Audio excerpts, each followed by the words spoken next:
Okay, so over here on the board I decided I would draw some images of what something looks like when it's annealed and what something looks like when it gets work hardened or is not annealed.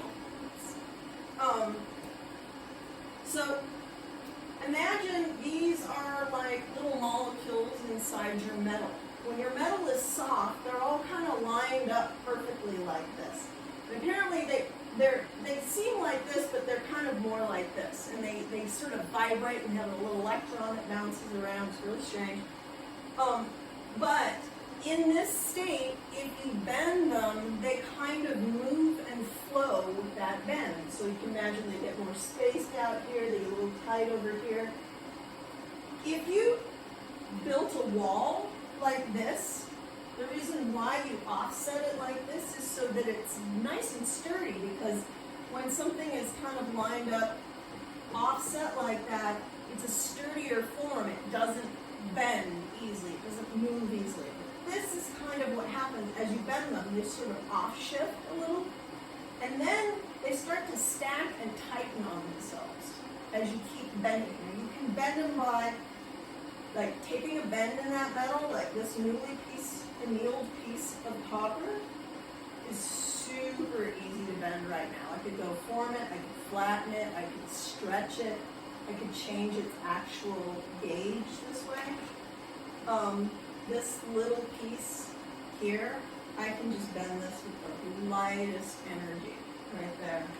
And then you'll notice that this one now is kind of gray. It's got a tarnish on it, but it is a piece of newly annealed.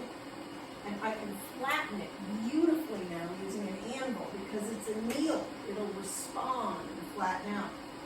But when it gets work hardened and it starts to lock up on itself and fill up all its available space, it gets harder and harder, it can't move, and then eventually it can crack because it becomes brittle. It becomes brittle at that point. So this is why we do this kind of stuff. We might want to harden our work to make it stiffer so that it holds its form better. Like you don't want your ring to be soft and squishy because it'll squish on your finger. So you eventually, after you do all of your forming and it looks nice, you want to get it to work harder. One of the ways we can do that is we can hit it with a rawhide mallet against something like a mandrel, which is kind of like a tiny anvil, or we can hit it on a flat anvil, or we can take a burnishing tool. Let me show you a burnishing tool. Something like this. And just rub it and rub it and rub it until it hardens out like this. So we can stretch it too.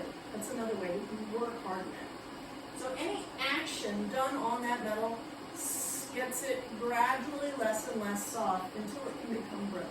So this is a big part of everything we're going to do in this space. We're going to anneal and we're going to work hard. Okay.